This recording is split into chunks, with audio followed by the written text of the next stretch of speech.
ও নীতি আদর্শ সম্পর্কে 2-1 মিনিট বলতে চাই।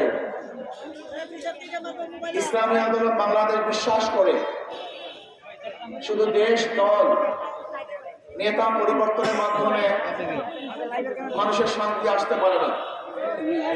এ দেশ বারবার পরিবর্তন হয়েছে।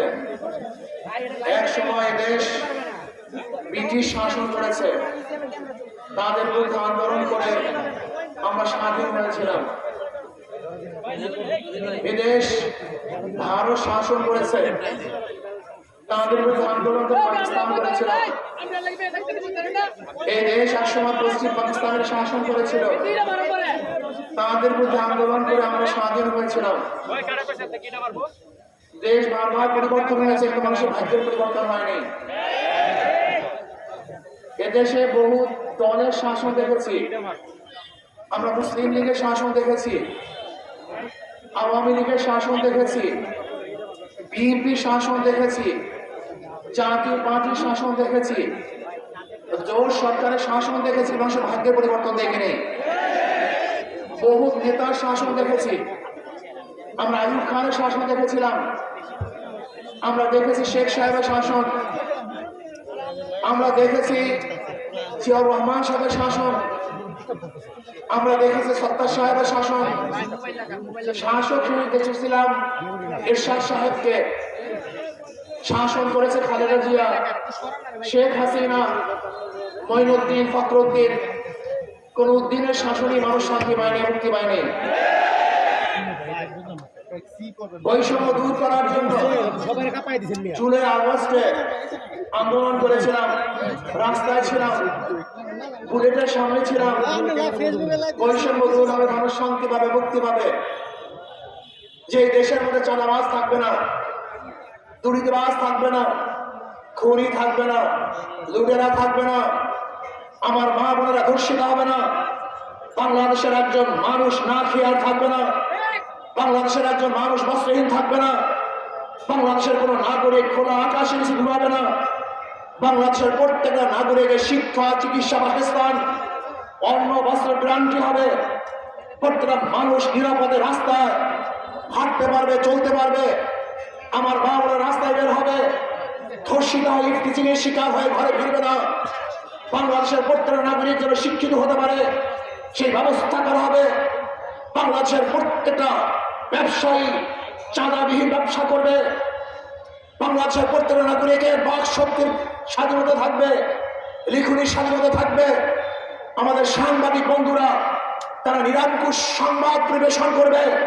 কিন্তু আমরা কি দেখেছি, আজকে বাংলাদেশের সত্য সংবাদ প্রকাশ করার কারণে তুহিনকে জীবন দিতে হয়েছে। আজকে আমরা কি দেখেছি, সত্য কথা বলার কারণে সার্জিদের বিরুদ্ধে আবার নতুন ভাবে কেস হয়েছে, মামলা হয়েছে। আমি আশ্চর্য হয়ে যাই, বিএনপির প্রতি আমার করুণা হয়, যাদের দ্বারা চক্ষুদান, আজকে তাদের কি তোমরা নিন্দা করতেছ, তাদের বিরুদ্ধে কেস দিয়েছ। আজকে তারেক জিয়া বাংলাদেশে ফেরার স্বপ্ন দেখতো না, যদি সার্জি না থাকতো আজকে তোমার নেত্রীকে চিকিৎসা করার জন্য বিদেশে পাঠাতে পারতো না। যদি আজকে ওরা না থাকতো আজকে খোলা আকাশের নিচে মাঠের মধ্যে রাজনীতি করতে পারতো না। যারা জীবনের মায়া ত্যাগ না করে আন্দোলন না করতো, কিন্তু আজকে যাদের মাধ্যমে নেত্রীকে চিকিৎসার জন্য ব্রিটিশে পাঠিয়েছ, তোমার নেতাকে বাংলাদেশে আনার ব্যবস্থা করতেছ, আজকে নির্বিঘ্নে রাজনীতি করার সুযোগ পেয়েছ। আজকে সত্য কথা বলার কারণে সেই সার্জিদের বিরুদ্ধে কেস দিয়েছ। বাংলাদেশের মানুষ তোমাদের অত্যন্ত কোনো অবস্থাতেই মেনে নেবে না, মানতে পারে না। আজকে সাদা পাথর লুটপাট হয়ে যাচ্ছে। আমি বক্তব্য দিয়েছিলাম পাথর কৌড়ি ছেড়ে দেওয়ার জন্য, আমাদের খনিজ পাথর উত্তোলন করার জন্য। আমি লুটপাট করার জন্য বক্তৃতা করি নাই। আমি ভারত থেকে পাথর চড়া দামে আনার বিরুদ্ধে আন্দোলন করেছিলাম, যে আমাদের দেশের পাথর উত্তোলন না করে ভারত থেকে পচা পাথর চড়া দামে আনে, এর বিরুদ্ধে বক্তৃতা দিয়েছিলাম। কিন্তু আমাকে আজকে তারা বলতেছে আমার বক্তৃতার কারণেই নাকি তার পাথর চুরি করেছে। পিয়াকুবের অবস্থা কোথায়? আমি মনে করি পরিবেশ উপদেষ্টা ব্যর্থ হয়েছে। তিনি ব্যর্থ হয়েছেন। তিনি পাথর কড়িকে ছেড়ে না দিয়ে বরং লুট করার ব্যবস্থা করেছেন। লুট করার কারণে কি হয়েছে? বহিষ্কার করা হয়েছে। আপনাদের ধারণা কি এতগুলি পাথর কি একদিনই সরানো হয়েছে না দীর্ঘদিন পর্যন্ত সরানো হয়েছিল? এই মাসকে মাস যারা পাথর চুরি করছে বহিষ্কার করা হয়নি। আমি আগেই বলছি, চাঁদা তুললে পুরস্কার, ধরা পড়লে বহিষ্কার, ভাইরা হলে গ্রেফতার। চাঁদা তুললে পুরস্কার, ধরা পড়লে বহিষ্কার, আর ভাইরা হলে গ্রেফতার। এতদিন চাঁদা তুলছে বহিষ্কার করেনি, এতদিন পাথর চুরি করছে বহিষ্কার করেনি, যখনই ধরা পড়ছে বহিষ্কার করছে। দেখছেন অবস্থাটা কি? কত সুন্দর ব্যবস্থা। ৫,০০০ উপরে বিএনপি কর্মীদেরকে বহিষ্কার করছে, কিন্তু চাঁদাবাজির কমতি তো আমরা দেখছি না। আপনারা কি দেখছেন নাকি ভাই? তার মানে এগুলো আইবাস, এগুলো বন্ধের কোনো সিস্টেম নেই। যদি চাঁদাবাজি বন্ধ হয়ে যায় তাহলে দলই তো বন্ধ হয়ে যাবে, তাদের রক্তই তো চাঁদাবাজি। জুলাই বিপ্লবের আন্দোলন শুধু একটা নির্বাচনের জন্য হয়নি। জুলাই বিপ্লব কেন হয়েছিল? ওয়ালে খাম্বায় খাম্বায় মানুষ লিখে দিয়েছে। আমি সাংবাদিক বন্ধুদের প্রশ্ন করতে চাই, আমাকে দেখান তো কোন ওয়ালে বা কোন খাম্বার মধ্যে লেখা ছিল আমরা নির্বাচন চাই? একটা নিদর্শন আমাকে দেখান যে যারা জুলাই আগস্টের সৈনিক ছিল তারা ওয়ালে লিখেছে আমরা সুষ্ঠু নির্বাচন চাই। আমার নজরে এরকম লেখা কোন জায়গায় পড়ে নেই। বর্তমান অন্তর্বর্তী সরকার কেন হয়েছিল? ৩টা উপহার আমাদেরকে দিবে: সংস্কার, বিচার, নির্বাচন। তারা সংস্কারের কথা বলে না, বিচারের কথা বলে না, শুধু নির্বাচন নির্বাচন। কেন? নির্বাচন দিয়ে কি হবে? যদি লুটেরা, চোরেরা, ডাকাতরা, বদমাশরা, ধর্ষকরা আমার ক্ষমতা আসে তাহলে এদের বিরুদ্ধে আবার আন্দোলন করতে হবে, সংগ্রাম করতে হবে। মানুষ কতবার জীবন দিবে, কতবার আন্দোলন করবে, কতবার সংগ্রাম করবে? পিআর সিস্টেম নির্বাচন চাই। আপনারা দেখেছেন জরিপের মধ্যে আসছে ৭১% মানুষ পিআর সিস্টেম নির্বাচন চায়। সংখ্যানুপাতে এখানে নির্বাচন চায়। পিআর সিস্টেমে নির্বাচন হলে চাঁদাবাজি থাকবে না, গুন্ডামি থাকবে না, নমিনেশন বাণিজ্য চলবে না, পেশি শক্তি ব্যবহার করা হবে না, কারো টাকার ব্যবহার হবে না। প্রত্যেকটা মানুষ আর ভোট অধিকার প্রয়োগ করতে পারবে, সমহারে সমস্ত মানুষ ভোট দিতে পারবে।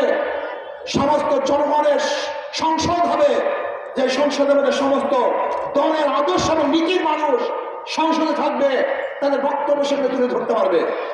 এই যে পিআর সিস্টেম নির্বাচন চাই, গুন্ডামুক্ত নির্বাচন চাই, চাঁদাবাজ মুক্ত নির্বাচন চাই। আমি বর্তমান সেই হিসেবে বলবো নুরুল হুদার থেকে শিক্ষা গ্রহণ করা উচিত। যদি আপনি বাংলাদেশে অগ্রহণযোগ্য নির্বাচন দেন তাহলে আবারও আপনাকে এই বাংলাদেশের জনগণ ছাড়বে না, অবশ্যই আপনার বিচার বাংলাদেশের জনগণ করবে। আজকে বাংলাদেশের নির্বাচন নিরপেক্ষ হবে কিভাবে? যেখানে পুলিশ নিজেদের থানাকে নিরাপদ করতে পারে না, সেখানে সেই পুলিশ ভোট কেন্দ্র নিরপেক্ষ দিবে কিভাবে?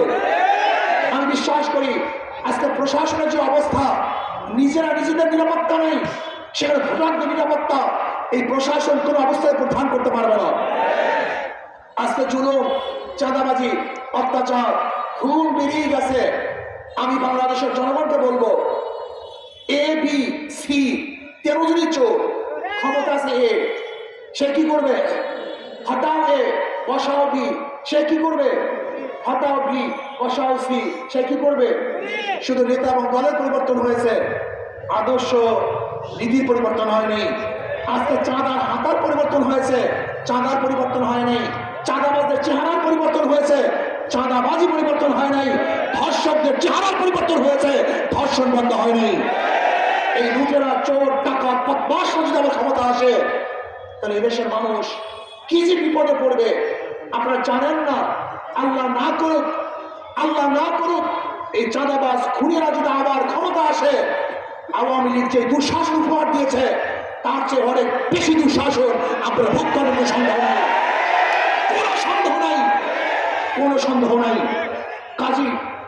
তুলিবাজদেরকে আমরা ক্ষমতা আনতে চাই না, কোন ধর্ষকদেরকে ক্ষমতা আনতে চাই না, তুলিবাজদেরকে দ্বিতীয়বার বাংলাদেশের ক্ষমতা দেখতে চাই না। একজন আসুন সম্মিলিত ভাবে দেশপ্রেমিক ইসলাম প্রিয় যারা দেশকে মহব্বত করেন, এই ভূখণ্ডকে মহব্বত করেন, আমি তাদের ঐক্য হওয়ার জন্য আহ্বান করছি। আগামী নির্বাচন হবে ইসলামের পক্ষে, ইসলামের বিপক্ষে। আগামী নির্বাচন হবে দেশের পক্ষে, ভারতের বিপক্ষে।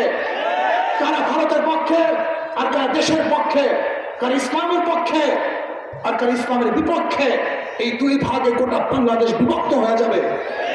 আসুন ইসলামের পক্ষে আমরা থাকবো, এই দেশের পক্ষে থাকবো।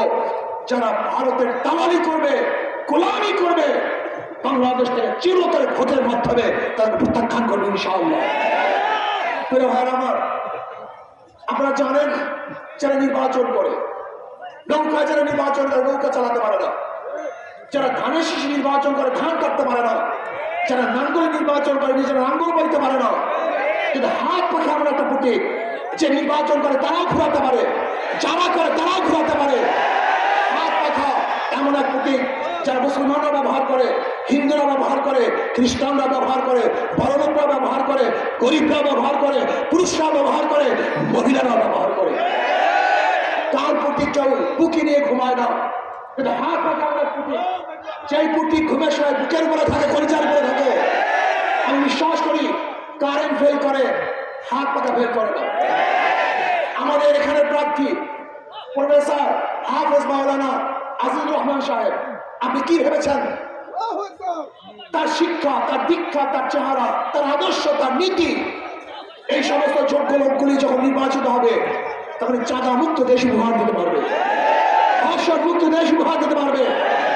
আজকে আমাদের আজিজুর রহমান সাহেব আমাদের করিমপুর থেকে, করিমগঞ্জ থেকে হযরত মাওলানা হাফেজ আলমগীর সাহেব, আমাদের ইকনা মিঠাপুর থেকে বিল্লাল আহমেদ মঞ্জুর ইসের মজুমদার, ইনি হল বিসিএস অনার্স, এমএসএস ঢাকা বিশ্ববিদ্যালয়, LLB advocate Bangladesh supreme court এবং অ্যাসিস্ট্যান্ট অ্যাটর্নি জেনারেল। এই যে দেখেন এই চেহারার লোকগুলি কত বড় শিক্ষিত, কত জানা। এরা যদি ইনশাআল্লাহ সংসদে যায় তাহলে বাংলাদেশটা একটা ফেরেশতাদের সংসদ হবে ইনশাআল্লাহ, কল্যাণমুখী সংসদ হবে ইনশাআল্লাহ, গরিব দুঃখী মেহনতি মানুষের সংসদ হবে ইনশাআল্লাহ, ধর্ষণ মুক্ত চাঁদা মুক্ত সংসদ হবে ইনশাআল্লাহ, যেখানে প্রত্যেক মানুষের অধিকার বাস্তবায়ন হবে। এজন্য আসুন আগামী নির্বাচনে শান্তির প্রতি হাত পাখা আমরা ঐক্যবদ্ধভাবে ইসলামের পক্ষে, দেশের পক্ষে সমস্ত লোক একত্রিত হয়ে একটা বাক্স দেব। কয়টা বাক্স ইনশাআল্লাহ? তোমরা সবাই থাকবেন তো ইনশাআল্লাহ? আমি কিশোরগঞ্জ এই জেলার সমস্ত নাগরিক অনুরোধ করবো, শুধু একটা বারের জন্য, শুধু একটা বারের ইসলামকে পরীক্ষা করুন। ওরা বারবার পরীক্ষা দিয়েছে, বারবার ফেল করেছে। আওয়ামী লীগ পরীক্ষা দিয়ে ফেল করেছে, বিএনপি পরীক্ষা দিয়ে ফেল করেছে, জাতীয়বাদী পরীক্ষা দিয়ে ফেল করেছে। আপনারা একটাবার ইসলামকে পরীক্ষা করুন, ইনশাআল্লাহ যদি ফেল করি কোনোদিন ভোট নেওয়ার জন্য আসবো না। একটাবার পরীক্ষা করুন, ইসলামকে একটাবার পরীক্ষা করুন। কি রাজি আছেন ইনশাআল্লাহ? মজার একটা কথা শুনুন, মজার একটা কথা। আপনারা অনেকে ইসলামী খুবই আছে, আপনারা অনেকেই মনে করেন ইসলাম যদি ক্ষমতা আসে জোর করে আমাদেরকে দাঁড়িয়ে রাখাবে, জোর করে আমাদেরকে পর্দা করাবে। এক গাঁজাখোর একদিন আমাকে বলছে, হুজুর যদি ইসলাম ক্ষমতা আসে আমার গাঁজার অবস্থাটা কি হবে? সে তো গাঁজাখোর, নেশাখোর। আমি বললাম, বাবা তুমি কি মসজিদে গিয়ে গাঁজা সেবন করতে পারো? না। আমি বললাম, কেন? তোর পরিবেশ নাই। আমি বলি, ইসলাম ক্ষমতা আসলে গোটা বাংলাদেশটা এমন পরিবেশ হয়ে যাবে, মসজিদের পরিবেশ, যেখানে তুমি গাঁজা সেবন করতে পারবো না। এক দাঁড়িয়ে কামানে ভাই বলতেছে, ভাই ইসলাম ক্ষমতা আসলে আমাকে জোর করে দাঁড়িয়ে রাখাবে, আমি তো দাঁড়িয়ে রাখবো না। আমি বললাম, মসজিদের যে পবিত্র জায়গা কোনো জায়গায় নেই, দুনিয়ার মধ্যে সবচেয়ে পবিত্র জায়গা কোনটা? আমি বললাম, দাঁড়ি কামানো অবস্থা তুমি মসজিদে ঢুকতে পারো? বলে অবশ্যই বাধা দিয়েছে। বলে না, আমি সবচেয়ে পবিত্র জায়গা মসজিদ, সেখানে তোমাকে বাধা দেয় নেই, আর বাংলাদেশের হাজার নোংরা জায়গার থেকে তোমাকে বাধা দিবে? তুমি কিভাবে ভাবতেছো? তবে তো অবশ্যই বাধা দিবে না, বরং পরিবেশ সৃষ্টি হবে যেখানে তুমি এমনিতেই ভালো হয়ে যাবো। বিশ্বাস হয় না আপনাদের কথা? আচ্ছা বলেন, জনগণের মধ্যে একজন জনগণকে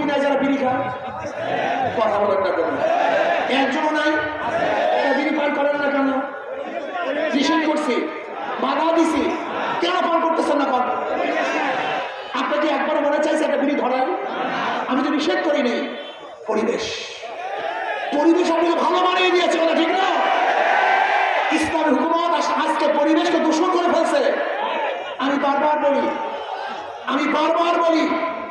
বারবার বলি ওই সমস্ত দলগুলি, আওয়ামী লীগ, বিএনপি, জাতীয় পার্টি এমন দল যেখানে যদি এক জায়গার থেকে ফেরেশতা ঢুকে আজাজিল হয়ে বের হবে। আর ইসলামী দলগুলি এমন ভালো দল, আজাজিল ঢুকলে ফেরেশতা হয়ে বের হবে। বিশ্বাস হয় না? বুয়েট আপনার ফাহাদকে কারা হত্যা করেছিল? বুয়েটের ছাত্র, সবচেয়ে ভালো, সবচেয়ে মেধাবী, সবচেয়ে আদর্শবান, নীতিবান ছাত্রগুলি ওই দল করার কারণে ওরা আর ভালো থাকতে পারে না, খুনি হয়ে গেছে। আপনি কি দেখেছেন গতকালকের রিপোর্ট? এক ছাত্র দলের কর্মী যুব দলের কর্মীকে ছুরি আঘাত করে হত্যা করছে, দেখছেন আপনারা? গত 3 দিন আগের খবর, এক ছাত্র দল আর এক ছাত্র দলকে আঘাত করে দুনিয়া থেকে বিদায় দিয়ে দিচ্ছে। কি মিথ্যা বললাম না সত্য বললাম? তার মানে এই ছাত্ররা ছিল ভালো, আদর্শবান, চরিত্রবান, নীতিবান, কিন্তু ওই দলগুলিতে ঢোকার পরে নীতি এবং আদর্শবান থাকতে পারে নাই, খুনি হয়ে গেছে, দর্শক হয়ে গেছে, চাঁদাবাজ হয়ে গেছে। ওই সমস্ত দলে হাজারো ফেরেশতারা ঢুকলে আজাজিল হয়, আর ইসলামী দলে হাজারো আজাজিল ঢুকলে ফেরেশতা হয়ে যায়। কাজী আসুন, ইসলামের পক্ষে আসুন, ভয় পাওয়ার কিছু নেই। আমার মা বোনদের যে অধিকার প্রতিষ্ঠা করা হবে, প্রত্যেক নাগরিকের ন্যায্য অধিকার বাস্তবায়ন করা হবে। কাজে আপনি ইসলামকে ক্ষমতায় আপনাদের মাধ্যমে নিয়ে আসুন। সবাই ইসলামের পক্ষে কাজ করতে রাজি আছেন তো ইনশাআল্লাহ? হাত পাকের পক্ষে কাজ করতে রাজি আছেন তো ইনশাআল্লাহ? কে কে আছেন? 2 হাত তুলে নারায় তাকবীর। সব মার্কা দেখা শেষ, হাত পাখার বাংলাদেশ মার্কা আছে। কোন সে মার্কা? আরো জোরে, সবার মার্কা। আল্লাহ আমাদের সবাইকে হাত পাখার কাজ করার তৌফিক দান করেন। যেখানে কমিটি নাই সেখানে কমিটি গঠন করুন, এবং যারা এখনো কমিটিতে ঢুকেন নাই, আমি অনুরোধ করব আজকে জনসভার পরে প্রত্যেক ইনশাআল্লাহ ইসলামী আন্দোলনের পক্ষে নাম লেখাবো। আল্লাহ আমাকে আমাদের সবাইকে কবুল করে নেন। আল্লাহুম্মা আমিন। রব্বানা